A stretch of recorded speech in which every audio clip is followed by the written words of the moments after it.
Chapter 10 kicks off with a happy tune as Nana and Chief R see us off. Zero tries to quell X's anxiety by telling him that the mission was all that mattered, but X has the same question we all do. What about the Super Force medal that was stolen from the warhead? Axel chimes in because of course he does, and says Colonel Redips can search for it, not realizing how on the nose what he just said would turn out to be. But before we could relish in this fine detail, the whale plane opens its belly and shoots the shit out of Chief R. Holy shit! That's visceral as fuck! What the hell? And then a wave of red hubcaps show up and we all take cover and fight our way out of the situation. And oh no! Redips is a traitor, who would have guessed? He slanders our good name, like we don't have 7 games and an upcoming one at the time that this game came out to back us up, but hey, you do you, man. All I know for sure is that Colonel Redips has betrayed us. Yeah, thanks Captain Obvious. I couldn't figure that one out based on the traitorous speech he just gave you. But yeah, we're here now. Apparently we traveled quite a ways too, as we're now at the Far East headquarters from the Central Tower. And spoilers, this is where Redips gave us our mission to infiltrate Giga City at the start of the game. Which implies that we're at least in another city entirely or something, I don't know. I don't actually have a map of this world, so I couldn't tell you exactly how far the party actually traveled. The moment the cutscene ends, we're greeted with a save point and our good old friend the General Merchant, who sells everything from the previous chapters. And he expresses how he's on our side and will support us any way he can. How lovely of him. And in the next room, we meet our old friends the Spice Girls, who are also on our side and want to see this through to the end. While they don't sell their secret shop stock, they do sell the most recent things available to us like the Market Square would. Once you're done shopping, take the elevator upward, enter the next room, and... Oh, did you forget that this was a Mega Man game? Of course there'd be boss refights. Welcome back, Wild Jango. Unfortunately for him, we came extra prepared. So, there's one thing I forgot to mention, but now seems like the best time to bring it up. There's a special type of force medal you can only get by doing deployment missions. Along with the Elemental Guard and Resist force medals, there's actually one copy of the reverse variant of each element. Reverse Fire, Reverse Water, and Reverse Thunder. Anyone who's played a Shin Megami Tensei will understand that these drain those elements. But for those unaware, basically you heal instead of taking damage from the element that you're hit with. Remember when I said a long time ago that Wild Jango's attacks are all thunder based?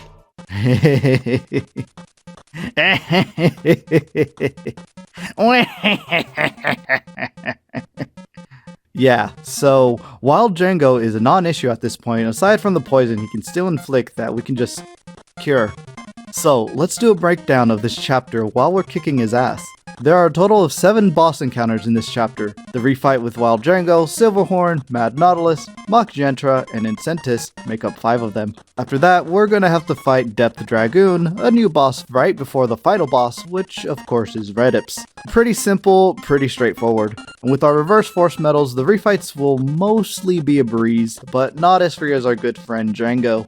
Speaking of, he does have 64,500 life energy, way more than the first time we fought him, and apparently each boss refight comes with a 100% chance to steal a corresponding boost item. In this case, Jango has boost power that can be stolen. Likewise, defeating each refight also comes with a 100% drop rate of the build version of that item, build power in this case. With Jango out of the way, it's apparent that Redips somehow got a hold of chameleon chips, or at least Reploids that possess them, and then used them to imitate every boss encounter he was involved with while in the party. Meanwhile, Redips has an entire mask-off villain monologue in case it wasn't apparent that he's actually very evil.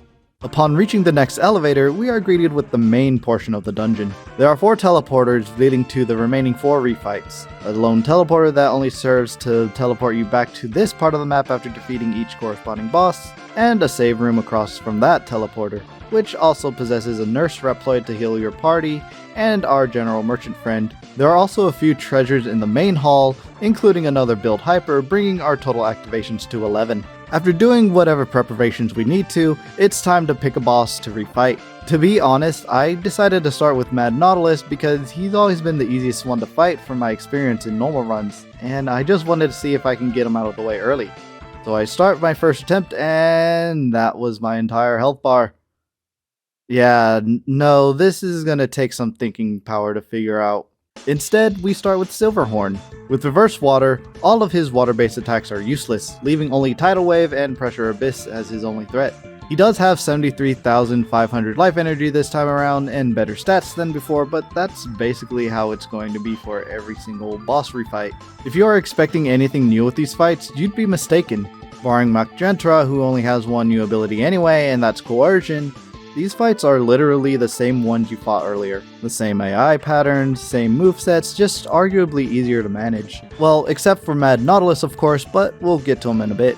After taking down Silverhorn, we get a build armor item and some XP as we make our way towards Maggentra next. Reverse Fire doesn't really do much here since he only has 2 fire attacks that he doesn't use very often.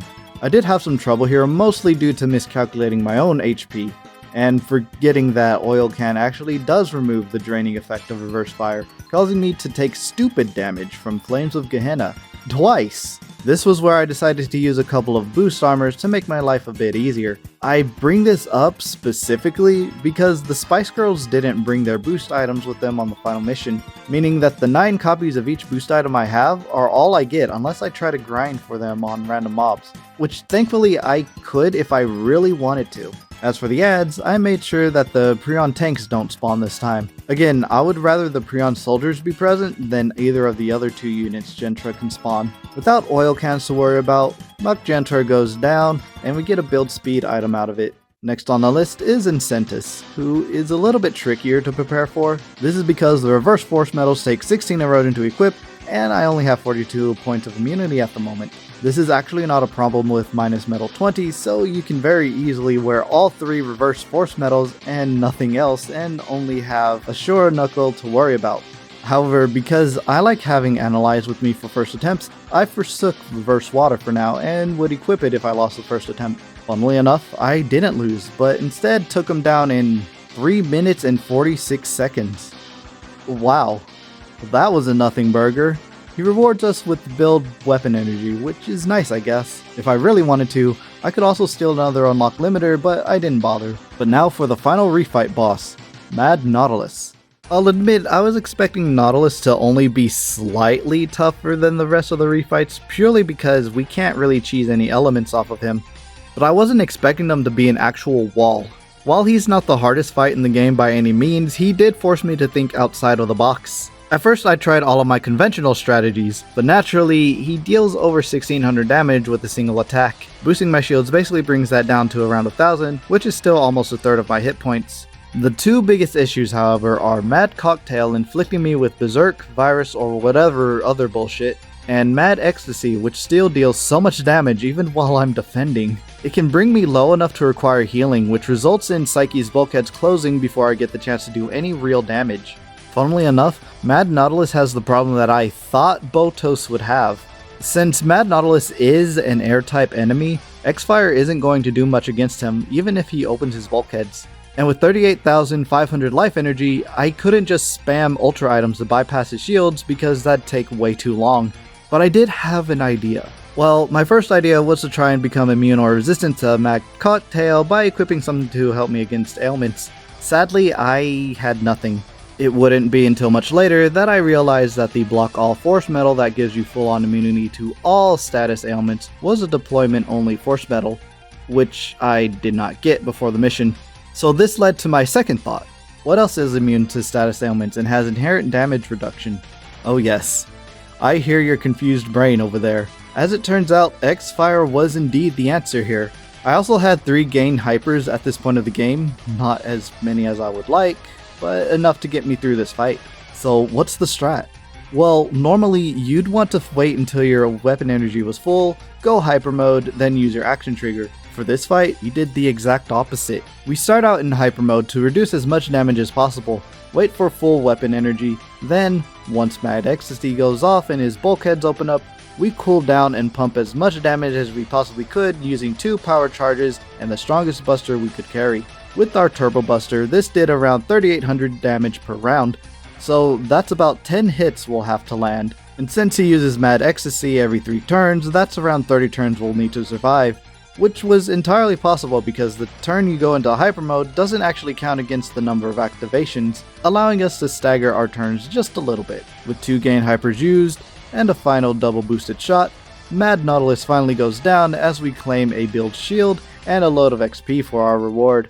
Now, at this point, I was down to my final gain hyper. This did have me worried, so I made a backup save just in case. I also made a second save after entering chapter 10 in case I ever needed to reload or grind or something, but luckily that didn't happen. Anyways, once all the bosses are down, the door forward opens and we make our way up another elevator. Once we reach the top of the elevator and down the corridor, we're greeted with the mid-boss of the area, Depth Dragoon. Depth Dragoon is also the third of the 3 missing bosses of the original 8, the other 2 being Reflation and Duckbill Mole. These are the 3 bosses I mentioned way earlier in the video, but now that you've seen them all, I've always wondered how these 3 would have been implemented if Capcom had time to give them proper screen time. Unfortunately, we'll never know, and that makes me a sad blueberry. As he is, however, Depth Dragoon is technically not a Maverick, believe it or not, which makes the whole 8 Mavericks revealed at the beginning of the game kind of moot, but still. Really, the guy just sees this as an opportunity to test his abilities, so we give him what he wants so that he can stop stalking our Instagram account.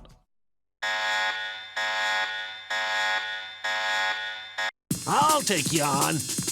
The best way I can really describe this fight is imagine Wild Jango with a half-decent moveset, some extra support, and didn't fold instantly to a bit of thunder resistance. Because that's really all Depth Dragoon is. With 64,500 life energy, thunder absorption, and 50% weakness to fire, this guy is everything you could ever want in an electric riding snake guy thing. Terra and Ultra Giga Thunder are given at this point for any thunder-based boss, but his unique thunder attacks, Thunderclap and Thunder Brigade, are also worth noting. Thunderclap deals thunder damage to one target with a chance to cancel that target's turn altogether, much like Coercion. It also ignores defense, but it can still be reduced by X-Fire's innate damage reduction. Meanwhile, Thunder Brigade deals thunder damage to the entire party and hits them all 3 times each. There's also Electromagnetic Field that can inflict bind to all targets, Destructive Blow that deals combat damage to the entire party, and our good friend Hell Gravity. The cherry on top is his ability to use all the boost items in the game, so killing him quickly is favorable. Reverse Thunder is a given for this battle, but other than that, equip whatever force metals you're comfortable with. Bind Block is good for blocking bind, and gain weapon energy plus 10 is always an excellent choice for faster action triggers. If you aren't running any sort of immunity to ailments, you'll definitely want to be careful, as bind can really screw you over for turns. And if Depth Dragoon boosts his speed, then there's a good chance he just gets to have 4 turns in a row, or even 6 times. Needless to say, my first attempt didn't go so well. Second attempt went much better as he didn't use Electromagnetic Field on his first turn. I also actually used X-Fire mode for a little extra defense and damage. Even with double armor boost, a single power charge and melee combo still dealt a considerable amount of damage on weakness. Same with Charge Collider, but without the weakness of course. I do decide to cool down to maintain some hyper mode activations just in case I need to cleanse bind if I ever get hit by it. Once low enough, Depth Dragoon starts going for Thunder Brigades, which is just free healing for me.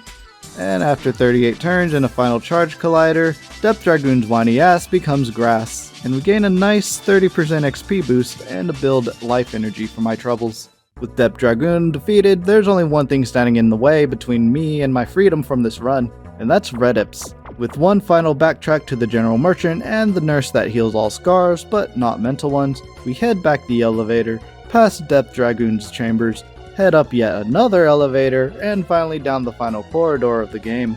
There are some goodies in these item boxes, including a much needed gain hyper, thank the mechanaloid gods for that, and with one final save, we finally enter the door to Redips' office. Upon entering, Redips is somehow surprised that we're still alive, and after a bit of back and forth, it's revealed that Redips set everything up so that he could get his hands on the Super Force medal and become the ruler of all Reploids with its tremendous power. Honestly, the crazy robo-sex cult idea is actually looking pretty tempting right now.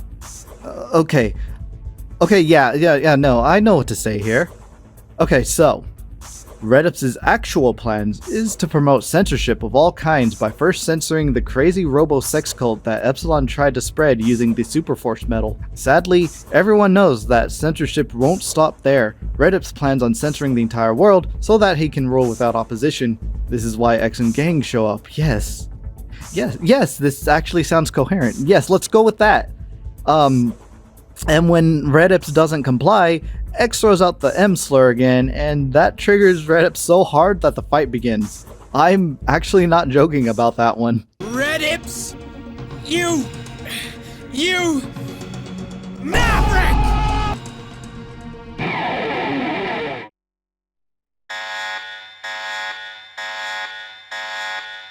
Foul Mavericks, you will perish! So straight away, Redips starts the fight with Code Red, summoning 2 red hubcap enemies on his side. Yep, it's one of those fights. However, there's more to this gimmick that meets the eye. While both of these enemies are out, Redips will spam defense pretty much every turn until at least one of the red hubcaps is defeated. With 51,500 life energy, trying to bypass this mechanic by only dealing damage to Redips would take way too long, so you're encouraged to kill the ads first before focusing on Redips. However, if both die, then Redips has a high chance of summoning both again. Like Maki Boy, he has a lower chance to replace one of them if the other hubcap is still alive. If he doesn't replace the one you destroy, Redips will instead actually start fighting. Starting out, he'll throw out either a Grand Cross, which is a 2-hit shot type attack, I think, at a single target.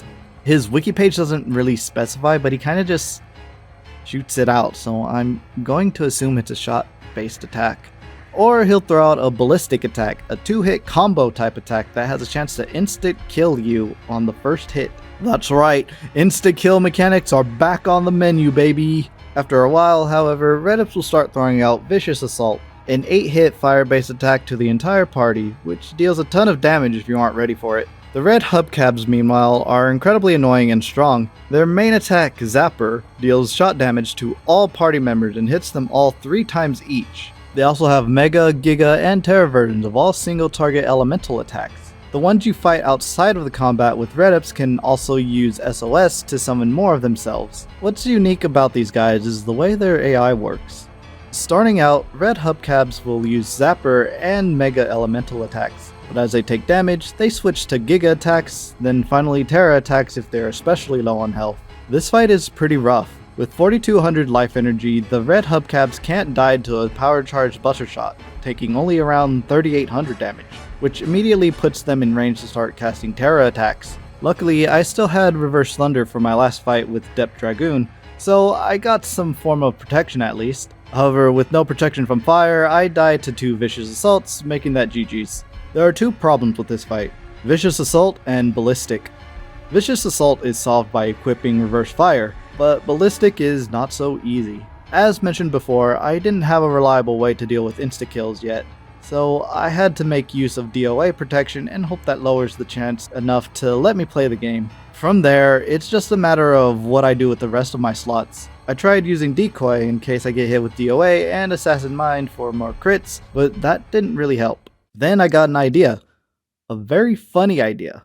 You know how I said earlier that Redips will just spam defense while the 2 red hubcaps are out? Well, what if I never take out the red hubcaps at all, and do exactly what I said would be a bad idea to do?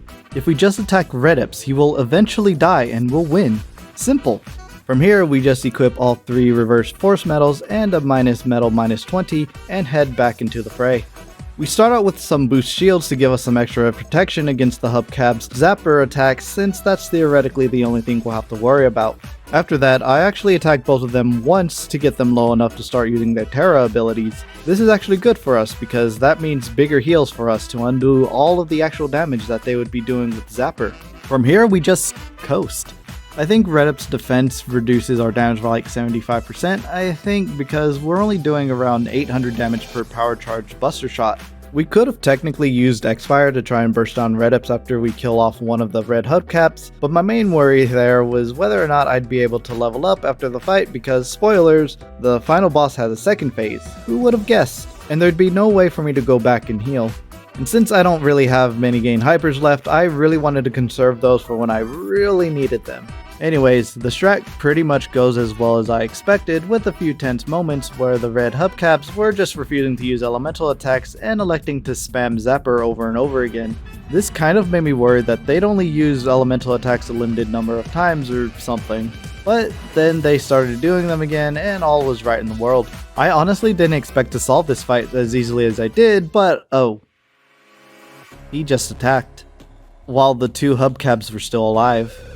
Well, maybe that was just a fluke and just a one-time occurrence. Oh no.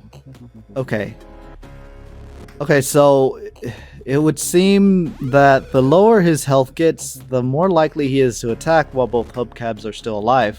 This is good because it means that we can get more damage going on him the following turn, but this is bad because that means he can still use the one move we were actively trying to avoid all this time.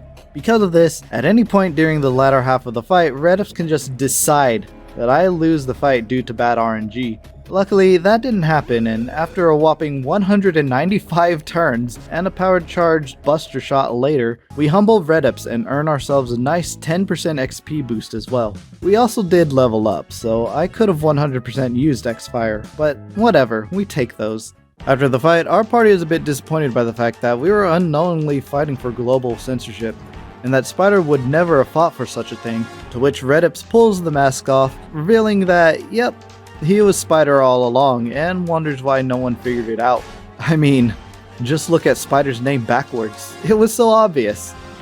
Anyways, Redips taunts us a bit before taking his leave, to which we can just shoot him? Axel? Just shoot him? Hello? Why are you letting him go through the thing? Well, we missed our chance to finish off Redips before he could initialize his global censorship program. That's unfortunate. However, this does mean that we get to the really fun part of the game. So, after that ordeal, we find ourselves once again in another hallway leading to yet another elevator. This time, the final elevator.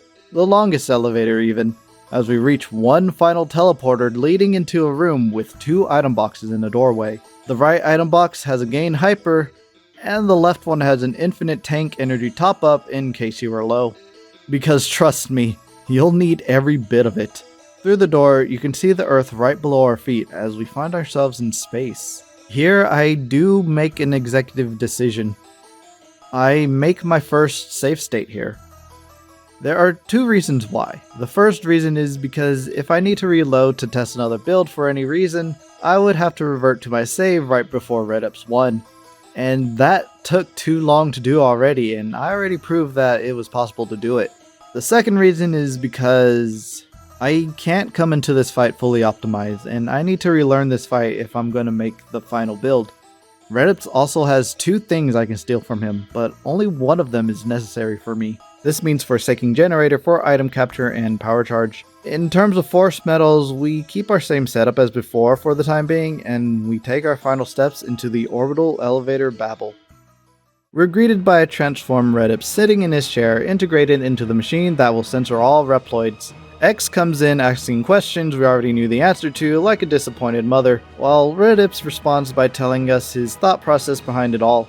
Redips suspiciously spouts similar rhetoric from Scarface, but twists it to suit his own belief system. Then Redips uses the Super Force medal above his head to transform into a weird looking Palkia from Pokemon. And this is where the final fight actually begins. Meet Great Redips.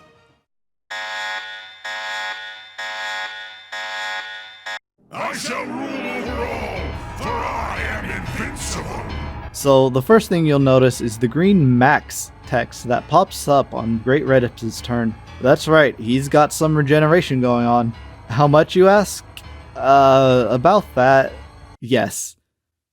The answer is yes. Redips has the highest amount of hit points in the entire game at a gigantic 999,999. You heard me right.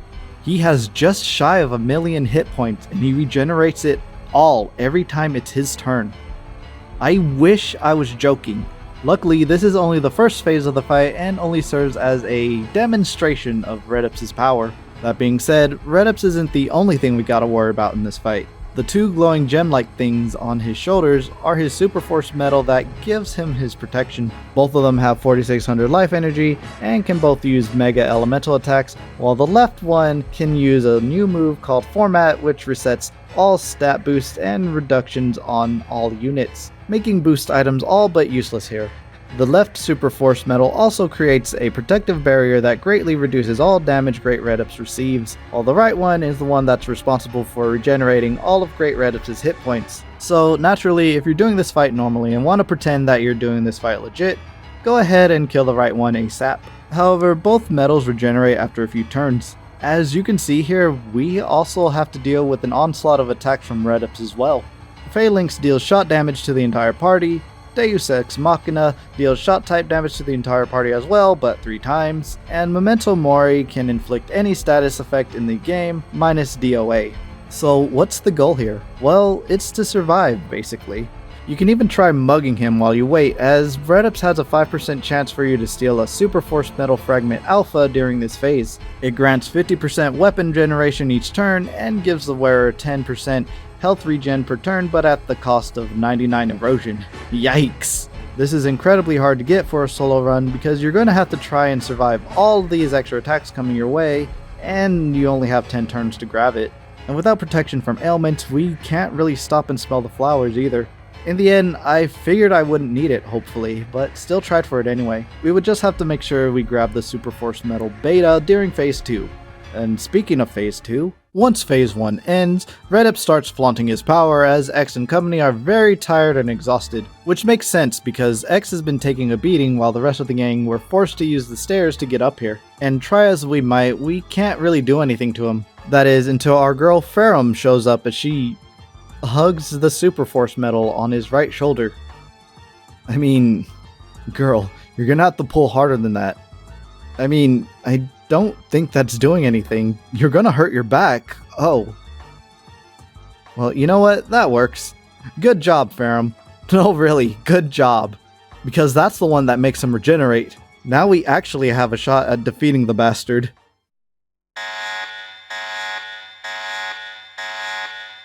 Meddling insects! Phase 2 always starts with an enemy blitzkrieg, which is just the game's mechanical term, which means that enemies get the first round of combat regardless of anyone's speed. We can also get surprise attacks on enemies, but that has never really been relevant outside of random battles. Once it's your turn, just try to steal Redips. Oh! I got it first try. Fuck yeah! Anyways, this fight is actually simpler than it looks. The left Super Force Metal grants Redips a massive barrier, so you have to take that down first, which gives you a few rounds to lay down as much damage as you can before it regenerates and forcing you to repeat the process. Redips also has significantly less life energy, 72,500, which is still more than any boss we fought so far. In exchange, however, Redips now has 3 new attacks to worry about. Carpe Diem deals damage and reduces the weapon energy of the entire party to 0. Deep Impact deals combat damage to a single target and ignores shield and armor. And Codebreaker. Yep, it's back again. Man, insta-kill attacks are the bane of my existence for this run. I honestly hate Corrosion more because being stun-locked until you die isn't very fun, but it doesn't come up as much as this bullshit. God. So this is where I reload my save state to figure out what the hell I'm supposed to do here. This is one of those times where I did try a few setups until something worked, but here it seemed like there wasn't much of anything I could do. Everything just hits way too hard. Even the mega attacks from the Super Force Metals did over 1000 damage, so I felt obligated to run at least a couple of the reverse Force Metals. But I also just had no protection against Codebreaker outside of DOA protection, which of course I did try, but it's not guaranteed protection.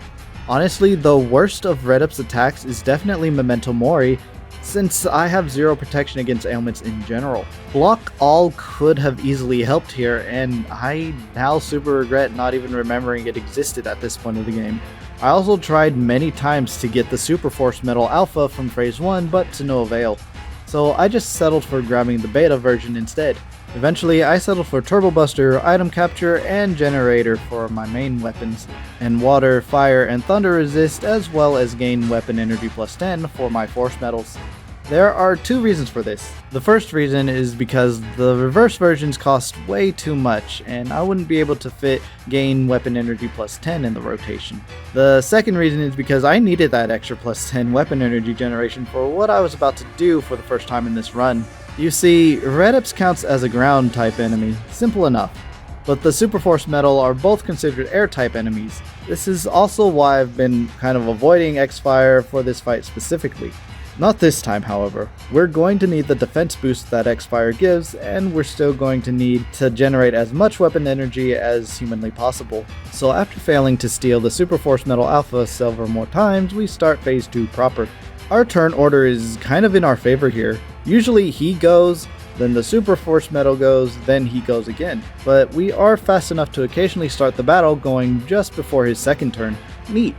So first things first, okay, why does this keep happening? First turn beta fragment again. I'm not complaining at all, but it's just a bit weird, I guess. Anyways, with 11 activations of X-Fire, we have plenty of room to ball. First we restore our health, then we gamble on taking down the Force Metal. This worked surprisingly well, actually. The game was nice enough to let me hit it more often than not, which is a godsend. From there, every turn we were able to, I just piled on as much damage as I could. Charge Collider, Power Charge, whatever. A fully charged Charge Collider could deal over 15,000 damage at this point, which meant I only needed to hit him about 5 times. This is why I really wanted to boost my weapon energy regeneration, because I'd be running on fumes if I waited too long to use my action trigger. The extra health and damage reduction is also really nice because it meant I had to heal far less often, which is why I elected to stay in hyper mode instead of cooling down in between action triggers. I also wanted to avoid Codebreaker and Memento Mori as much as humanly possible, because as you can see, a lot of my activations get burned doing this, so I either had to use a gain hyper or try to ball in normal form. But since this was the end of the game, what better time am I going to use them, right? So I used one and continued my onslaught of attacks, making sure to keep the Super Force Metal suppressed while throwing out big damage as often as I could, and honestly, it was working extremely well. If you were expecting this fight to be like Epsilon, where I was always fighting at the skin of my teeth, you'd be wrong. While this isn't the easiest fight, it actually is easier than Botos or even the Mad Nautilus refight. I was genuinely surprised. The hardest thing about this fight has always been stealing the Super Force Metal fragments, but I got the one I needed first try. Yeah, I did have to burn the 2 of the 3 remaining gain hypers in my inventory to do it, but that's what they're there for. And I'm glad I never wasted any more on Eternal Force shenanigans or something, because after so many turns and attempts, and one final Charge Collider, the great Redips meets his great demise. Upon defeat, Redips realizes that his infinite power was in fact finite, then explodes over that paradoxical revelation. Now back in his normal form, Redips kind of has a point here. Reploids have always just sort of been complacent in society, doing what they were programmed for and nothing else despite their ability to act and think freely. Reploids like Epsilon and Redips just want to walk another path that's different than that. Their methods for doing so are barbaric and unforgivable, yeah, but there's a point to it all. They weren't just bots that went berserk. And from Redips' point of view, we're the Mavericks in his eyes. Perhaps he was just born thinking that Reploids should be different than what they were. I know this is off topic, but in the Day of Sigma OVA, an anime episode which shows the events leading up to the first X game as it portrays the downfall of Sigma, Zero mentions how program errors and short circuits in the electronic brains are just some of the things that can make someone go maverick. But what if it's also logic errors too?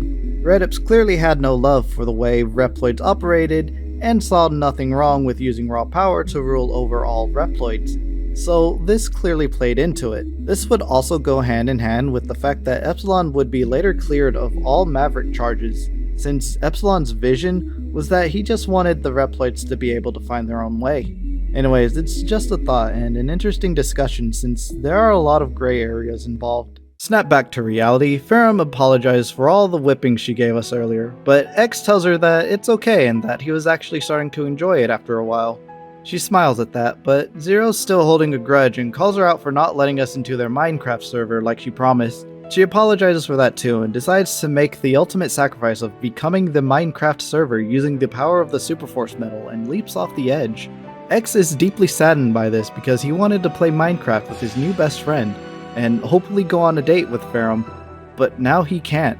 I feel you, man. I hate when my crush turns into a Minecraft server, or the moon. Sorry, Sokka. As we approach the atmosphere, we make our way into the bunker and brace for a safe landing into the ocean. Jokes aside, I honestly wish Ferrum stayed alive, not for any other reason than she deserved better. Her comrade betrayed her, and she clearly regrets all the pain she caused. Perhaps in time she could have been a reliable friend and helped people. Maybe X could have granted her a meeting with the Robot Council or something so that she could plead her case about evolution or whatever, so that we can work out something in a non-violent way. Hell, X probably has some amount of pull, but with all the times he defeated Sigma, surely he could have granted Ferrum an audience with someone important enough to hear her out.